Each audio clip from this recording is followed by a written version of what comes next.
Welcome to Monday English Podcast. Today we'll talk about something simple but powerful, sleep. Not just any sleep, but the kind that helps you feel calm, think clearly, and speak better English. If you've ever told yourself, I'll sleep early tonight, and then stayed up until midnight, you're not alone. This episode is for you. We'll begin by looking at your evening, how the last hours of your day shape your rest. Then we'll explore why sleeping early isn't a strict rule, but a kind gift to yourself. After that, we'll see how a gentle morning can change your whole day, and even your learning. These 3 parts are not hard rules. They are soft doors, and you can walk through them at your own pace. This isn't about being perfect. It's about understanding yourself with care. Sleep is not just rest. It's the foundation for how we live, love, and learn. If you've struggled to build a sleep routine that works, this time, let's take a different path. Let's start with compassion. You don't have to change everything tonight, but one small step is possible. Let's begin with part 1. Let's begin with something simple. Your evening does not start when you brush your teeth or turn off the lights.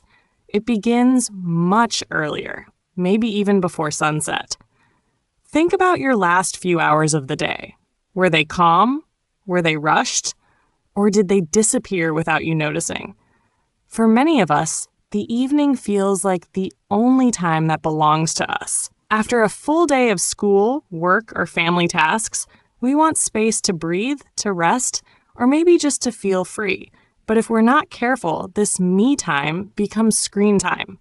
It becomes overstimulation, a word that means too much input for your brain. Bright lights, loud sounds, endless scrolling. That's not real rest. That's just a different kind of noise. Imagine this. It's 7:30 p.m.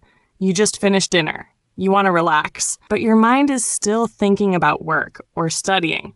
You open your phone, and suddenly it's 10 p.m. You feel tired, but not sleepy. Your eyes hurt, but your thoughts are racing. This is the problem many of us face. It's not that we don't want to sleep early, it's that we don't know how to slow down. Our brains need a signal that the day is ending. Without that signal, they stay alert, waiting for more action. So when you lie in bed, your body may be still, but your mind is still running. That's why the last few hours of your day matter so much. One way to change this is to give your brain a clear transition. A transition is a gentle step from one state to another, from active to calm, from day to night. You don't need a strict bedtime routine with many steps. You just need 1 or 2 small actions that say, I'm slowing down now. For example, some people lower the lights in their room after dinner. This helps the brain understand it's time to rest. Others listen to soft music or nature sounds, something slow with no words. These sounds help the nervous system relax. The nervous system is the part of your body that controls stress and calm. If you treat it gently, it will respond gently too. Let me tell you about Anna. She works long hours in a hospital and often feels stressed when she gets home. She used to scroll TikTok for 2 or 3 hours every night. It felt like fun at first, but she always went to sleep late and woke up tired. One day, she decided to try something new. She bought a small sketchbook. Every evening after dinner, she draws simple things for 15 minutes. Nothing big. Just lines, shapes, maybe a little flower or a cat.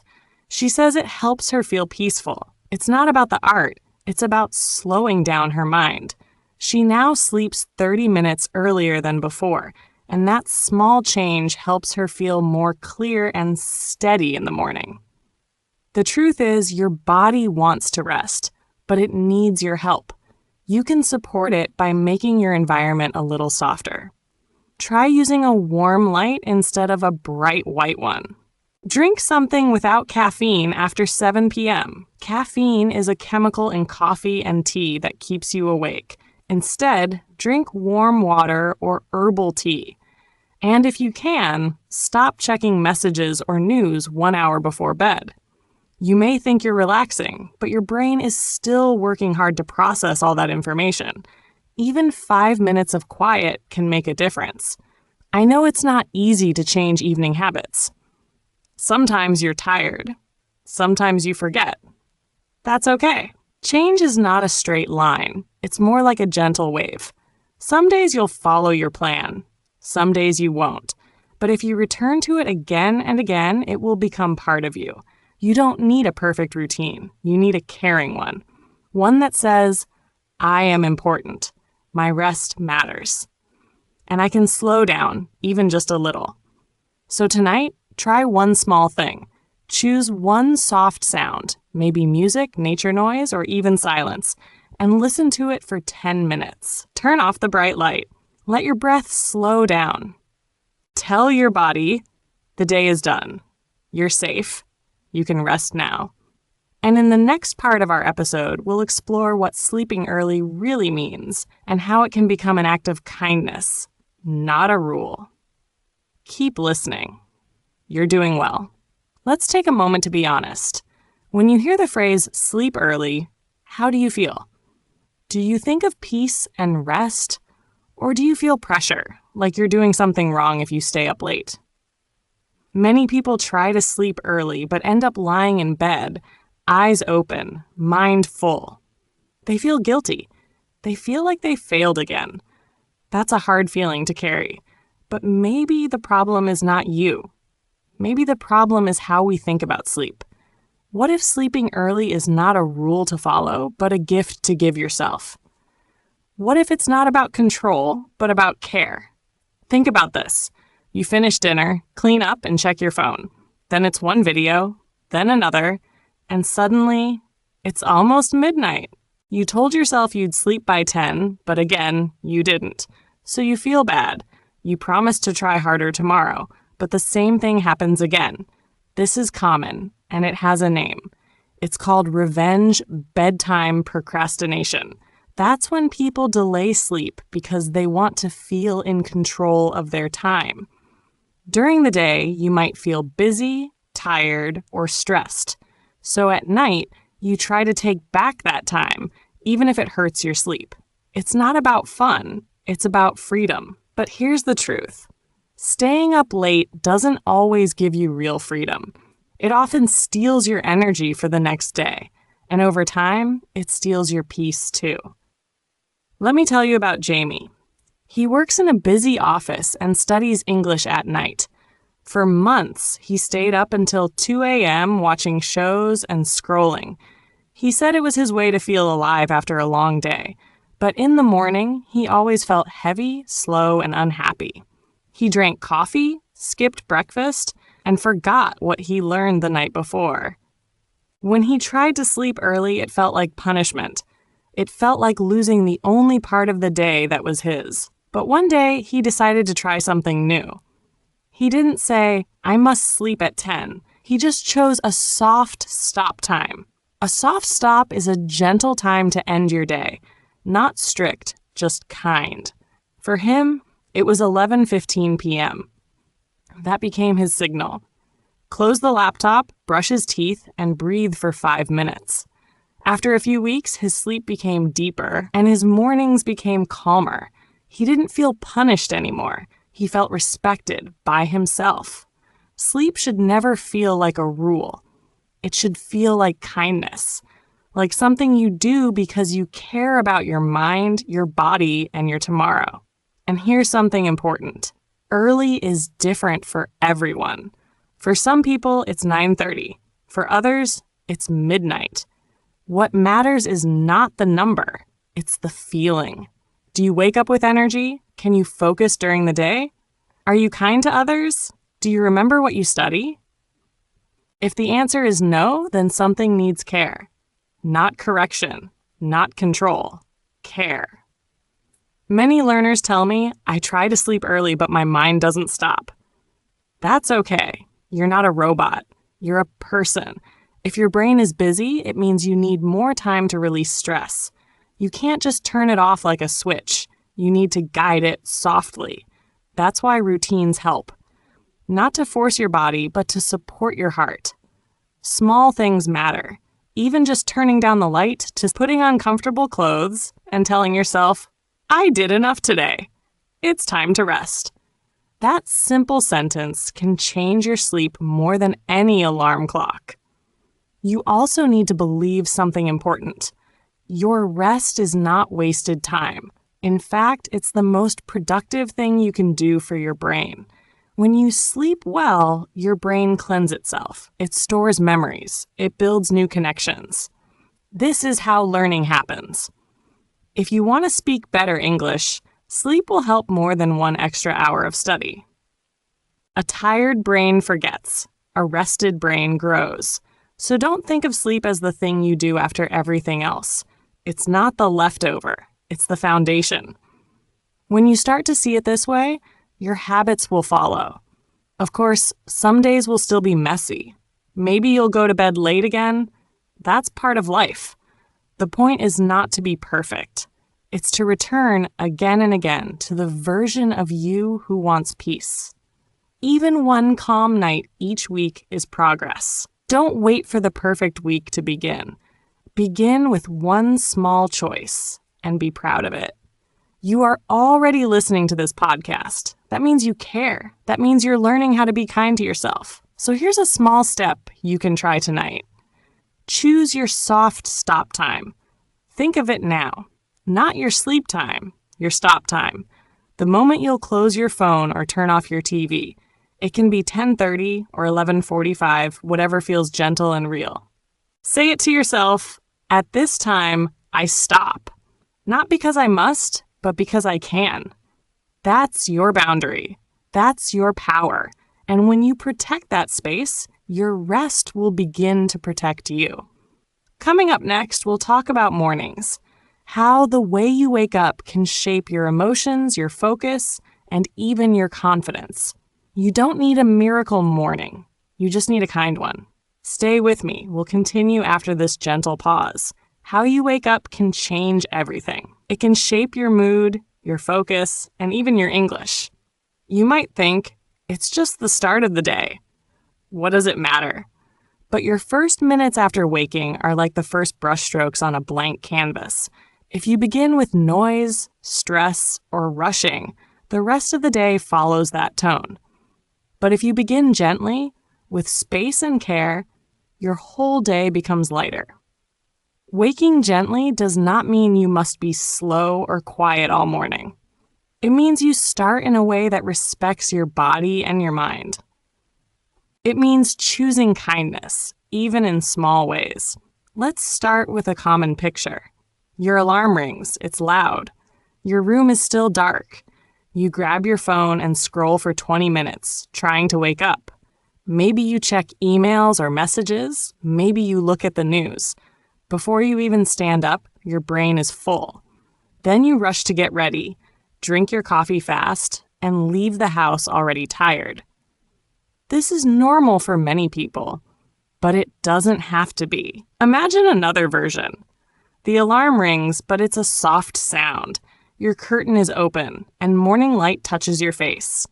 You sit up, take a breath, and stretch. You move slowly for 2 or 3 minutes, and your mind stays calm. It sounds small, but it creates a big difference. Waking gently starts the night before. The quality of your sleep, or how deep and complete it is, shapes how you feel in the morning. If your sleep is short or broken, your body stays in a fog. Fog means unclear thinking, heavy feelings, and low energy. But when your sleep is deep, your brain can rest and repair. It cleans your memory, balances your emotions, and prepares for learning. So if you want a better morning, focus on better rest first. Still, even with imperfect sleep, a soft morning can help. It gives your nervous system a message. You are safe. You have time. Let's meet Leo. He lives in London and is learning English for his new job. Every day, he wakes up early, but he used to rush. He would get out of bed quickly, drink cold coffee, and turn on his work laptop before eating. He always felt tense, like the day was chasing him. One day, he decided to change one thing.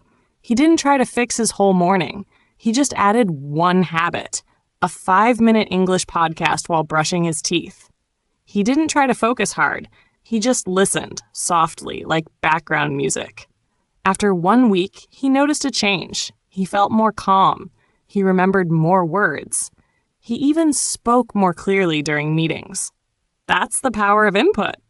When your brain is rested and your mind is open, you learn naturally.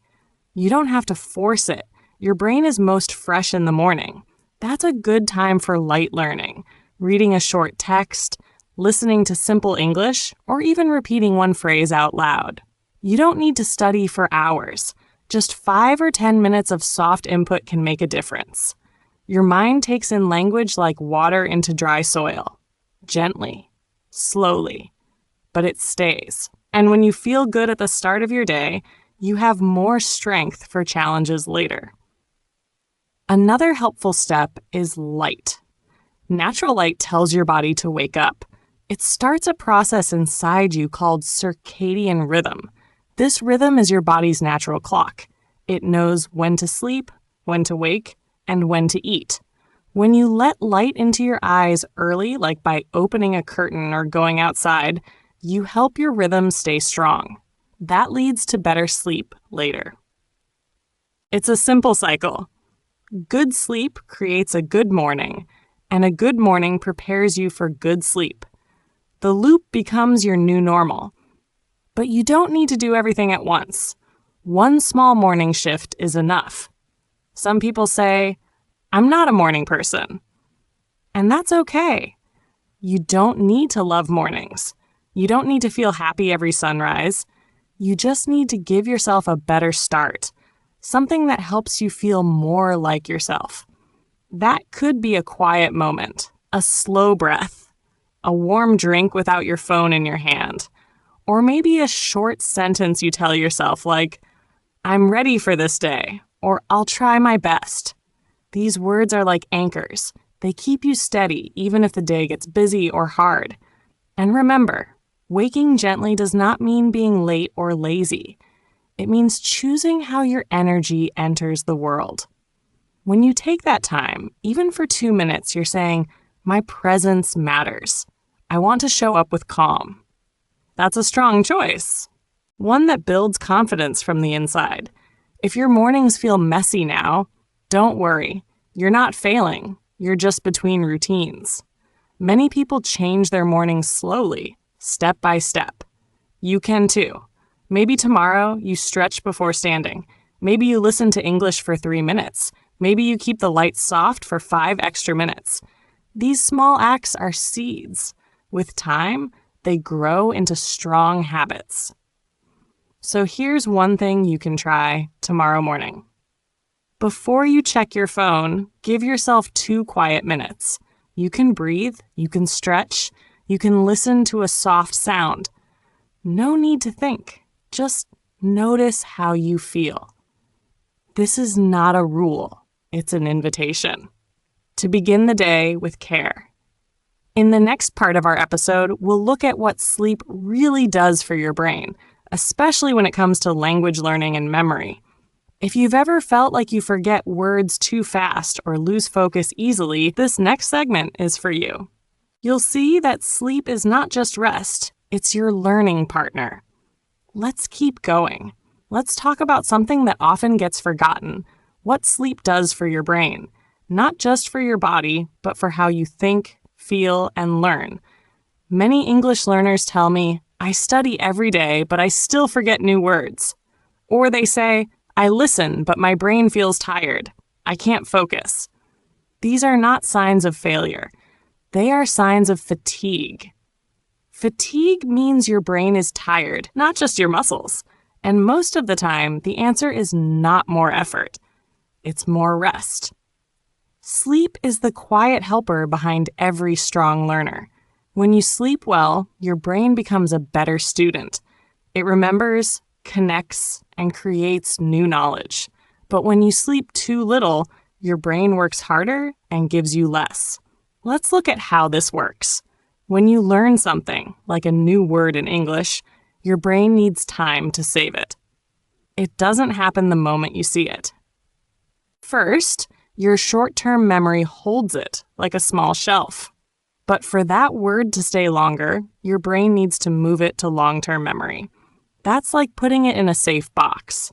This transfer happens best during sleep, especially deep sleep. While you rest, your brain reviews the day, chooses what is important, and makes space for it. If you don't sleep enough, your brain skips this process. The word stays on the small shelf, and the next day, it falls off. That's why you forget things easily when you're tired. It's not because you're lazy or not smart. It's because your brain didn't have time to do its job. Now think about your mood. Have you noticed how everything feels harder when you haven't slept well? You wake up annoyed, small problems feel big, and even speaking English feels more difficult. That's not your imagination. Sleep and emotions are connected. When you're rested, you can manage stress better. You can stay calm when someone speaks too fast. You can smile during a hard lesson. But when you're tired, even a simple sentence feels like a mountain. Your patience goes down, your mistakes increase, your confidence breaks more easily. This is why sleep is not just about memory. It also shapes your motivation. A well-rested mind is more curious. It wants to learn. A tired mind just wants to survive the day. Let me tell you about Sarah. She's from Canada and started learning English again after many years. She practiced every evening, but she felt stuck. She read books, watched videos, wrote new words, but the words disappeared the next day. She told herself she was too old, too slow, too late.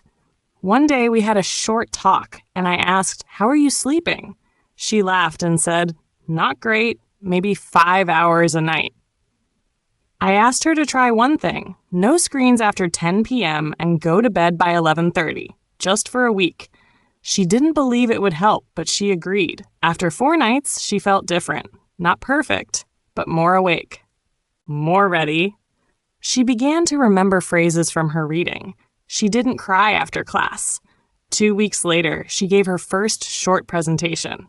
Her words were not perfect, but her confidence was new. And that came, not from more effort, but from more sleep. I want you to understand this. You are not broken. You are not bad at learning. You are probably just tired. And tired brains need rest, not pressure. If you keep pushing yourself without giving your brain a break, it will slow down. It will start to protect itself by forgetting, by avoiding, by losing interest. This is not because you don't care. It's because your mind is doing what it must to survive. But when you sleep better, everything starts to open again.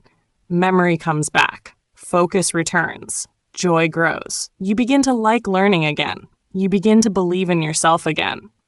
So how much sleep do you need? For most adults, 7 to 9 hours is best. But it's not just about time, it's about quality. If your sleep is short or full of interruptions, your brain doesn't finish its work. Good sleep means you fall asleep within 30 minutes, stay asleep most of the night, and wake up feeling ready. That may sound impossible for now, but even 30 more minutes of sleep can help. Try going to bed just a little earlier, even by 15 minutes. Try using a soft light or turning off screens earlier. These small steps matter more than you think. Some learners feel ashamed to rest. They think they must study more, work more, always do more. But here's something I want you to remember. Rest is part of the work. It is not the opposite of effort. It is the partner of effort. Without sleep, even your best work fades fast. With sleep, even your small steps grow strong. That's how learning builds, one day of practice, one night of rest, and again. So if you've been forgetting words, feeling lost in lessons, or getting angry with yourself, I invite you to pause. Ask yourself gently, Am I giving my brain what it needs? And if the answer is no, that's okay.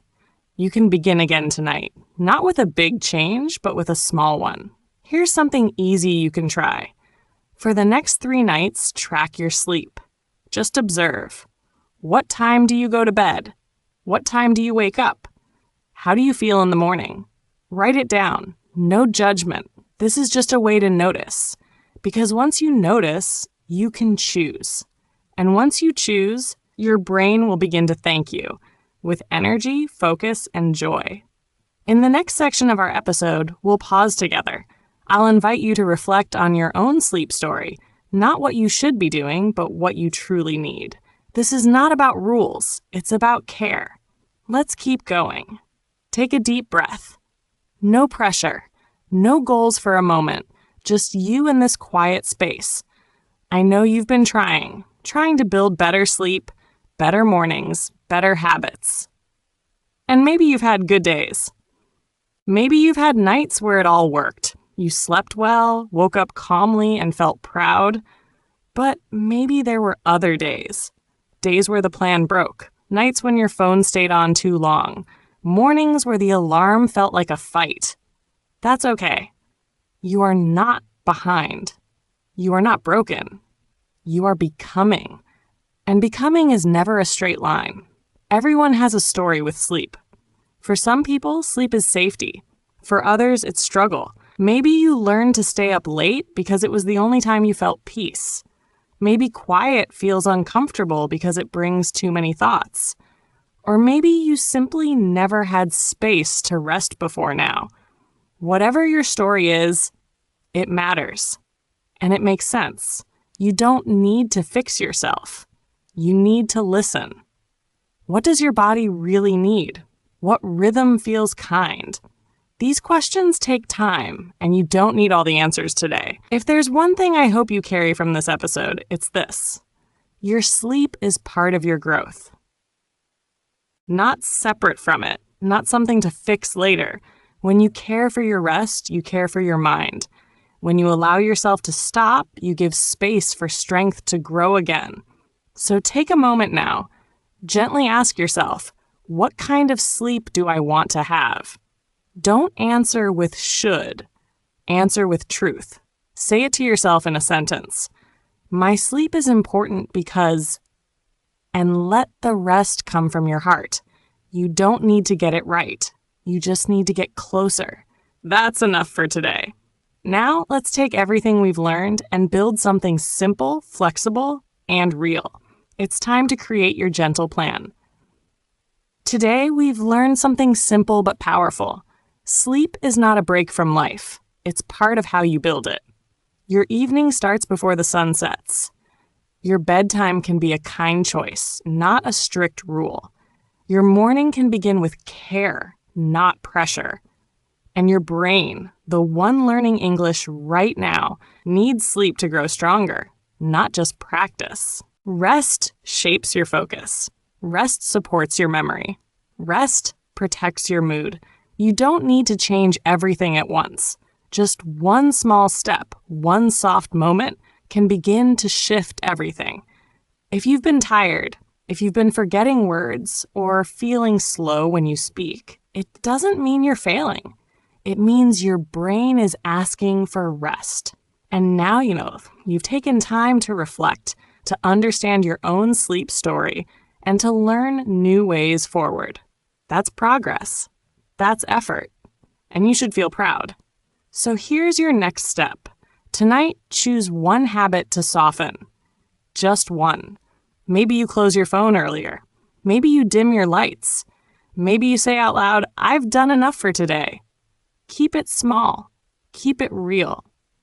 That's how change begins. If you found this episode helpful, please subscribe to Monday English Podcast. Share it with someone who could use a little more rest and care. And come back next week. We'll be here with another story, another small step, and a lot of heart.